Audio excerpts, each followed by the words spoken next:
Colin's Last Stand is a fan-funded endeavor. If you like any, some, or all of CLS's shows, the original historical and political Colin's Last Stand, the conversational podcast Fireside Chats, or the video game-centric SideQuest, please consider supporting Colin's Last Stand on Patreon at patreon.com/ColinsLastStand.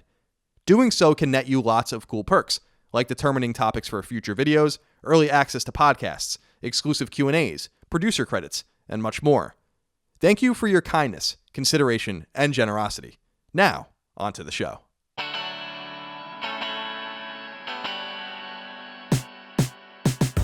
Greetings and salutations. Welcome back to Colin's Last Stand right here on YouTube. My name is Colin Moriarty. As always, I hope today's video finds you and yours very well. Today, I want to focus on Donald Trump. It's been a while since I've made a video about Donald Trump, and typically the videos are negative or slant negative, and I frankly don't think Donald Trump's a very good president. I refuse to vote for him. I left the Republican Party over him. But I feel like there's not enough positivity out there in the world. And so in today's video, I want to focus on the good things that Donald Trump has done from my perspective. And so I did a little research, I read around, and I found some things both domestically and in foreign policy that I think Donald Trump has done well, that I think are good things that can help all of us, and that we should be rooting for the man to succeed, even if you don't like him. And I certainly don't care for him very much. So the video is all about Donald Trump, good things that have happened under the first year of the administration. I hope you enjoy it, and I'll see you on the other side. Let's start overseas. Foreign policy and geopolitics are immensely complicated. So needless to say, I didn't have high hopes for the man who didn't know what the nuclear triad was. But from a purely objective point of view, it's hard not to score a few points in the Donald Trump column for his handling of ISIS in particular.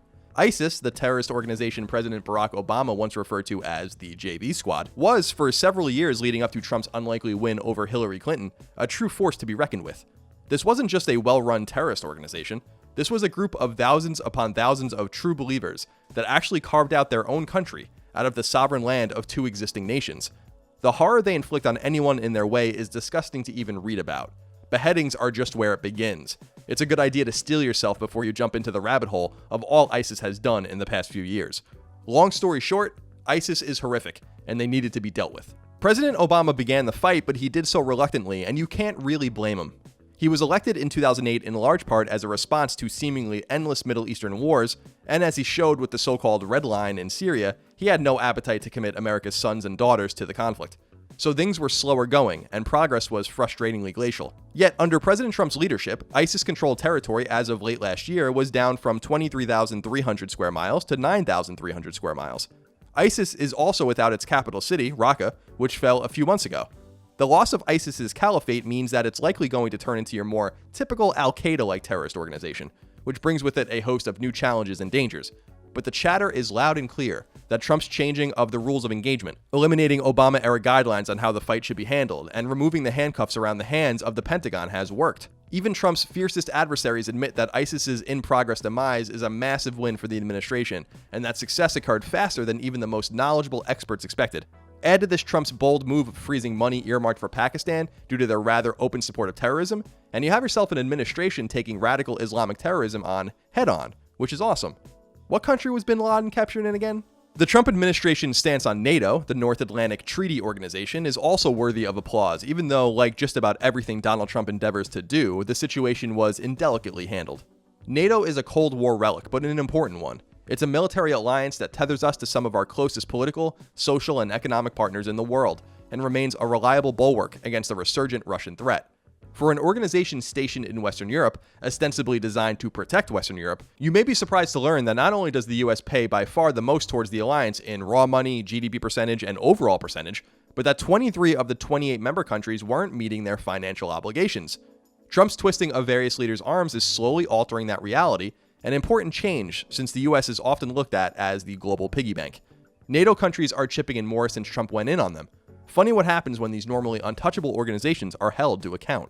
Alright, let's come home now and talk about the economy. Here's a fact.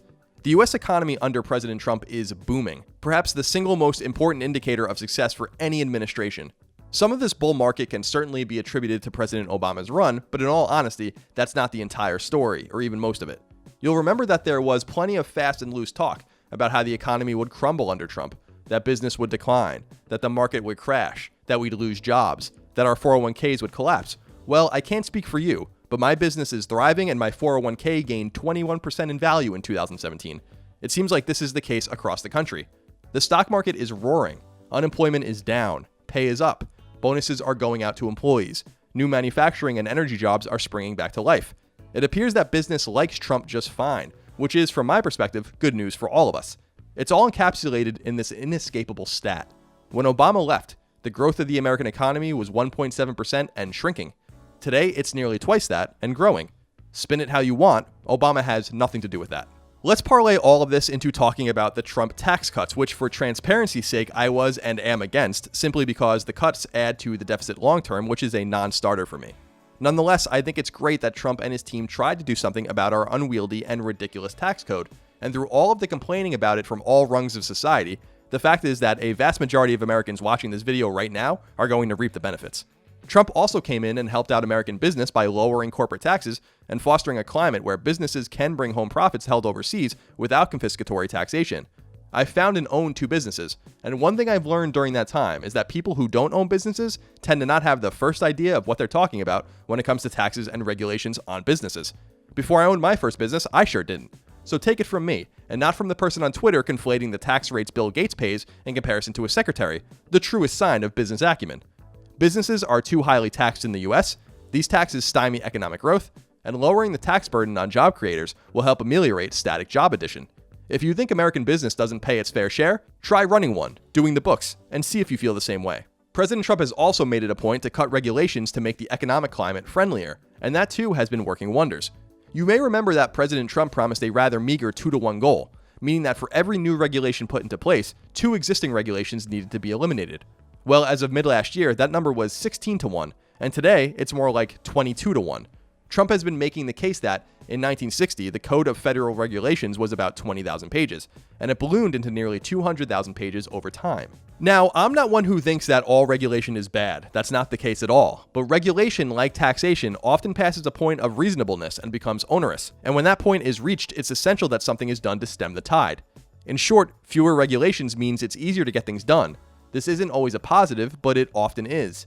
Easier means cheaper. Cheaper is better for the economy. Fewer regulations, like allowing drilling in Anwar, or the construction of oil pipelines, or even bowing out of trade deals like the Trans-Pacific Partnership that would have weighed American enterprises down, is typically going to be good for the economy, for the doers, for the job creators, for the entrepreneurs, and for those who create material value in our society that finds its way to the rest of us in the form of jobs and goods. I also think it's worth applauding the Trump administration on stemming illegal immigration, drug trafficking, and gang activity, which are often interrelated, especially when it comes to the infamous MS-13 gang that has experienced a significant crackdown over the last year.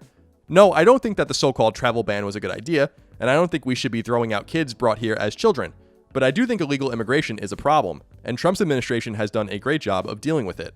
Immigration-related arrests are up 40% since Trump took office, all the while fewer people are attempting to illegally cross the southern border, mostly because Trump's tough anti-immigration rhetoric is being taken seriously.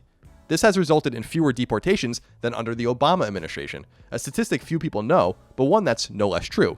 I also think it's great that the Trump Department of Justice is aggressively pursuing legal remedies against sanctuary cities that are essentially employing a modern form of federal nullification and shirking their responsibilities to help stem the tide of illegal immigration. Do we need a wall? Seems like a waste of time and money to me, but having someone who enforces our immigration laws is working. Finally, I want to end in a place where Trump hasn't found success yet and may never indeed find it at all, but a place where he's brought much needed attention: the American opioid crisis. It's a real thing, and it's ravaging Americans across the country, but especially in the Heartland, Rust Belt, and other more rural locales around our nation. Heroin is obviously the most well-known opioid, but in reality the problem goes far deeper, into prescription medications and painkillers that are far too easily prescribed, and far too accessible to the very people that don't need them and shouldn't have them. 50,000 Americans died due to opioids in 2016 alone. That's an insane number, and Trump is right to try and focus on the issue, but he needs to keep his foot on the pedal. This isn't only a public health crisis, it's also a social and economic crisis. These addicts often have families, they can't work, they live off the system, they get medical care off the system, their dependents therefore live off the system, and so on. If we're celebrating what I think Trump has done right, then I figured it would also be effective to focus on what he could get right next, and this is it. Tackling this issue could be the defining point of his administration, but drug addiction is a wily beast. Who knows if it can be tamed? Do I think Donald Trump is a good president? No, I don't. I don't think he's a good president in even the remotest sense. He's a poor communicator, he seems to have no guiding principles, he vacillates on issues, he surrounds himself with a lot of incompetent people, and he seems unwilling to compromise his brash persona for the betterment of his agenda. But I felt that a video like this was an important one to create for fairness and for me to join a dying chorus that says, I hope Donald Trump succeeds. I hope he ends up being an all-time great president. I'll feel that way about every man and woman who ever occupies the office, because his success leads to all of our success, and rooting for the man to fail is the very definition of Pyrrhic. Well, that's it for this episode of Colin's Last Stand. I hope you enjoyed yourself today. Leave a comment below. I'll be reading them. Let me know what you think of the video. Thumb it up if you liked it. Thumb it down if you don't. And please share it with friends, family, and the like, and let them know about the wonder, the majesty, and the might of Colin's Last Stand. I will waste no more of your time, but I appreciate what time you have given me today. I will see you next time for more Colin's Last Stand. Keep on learning.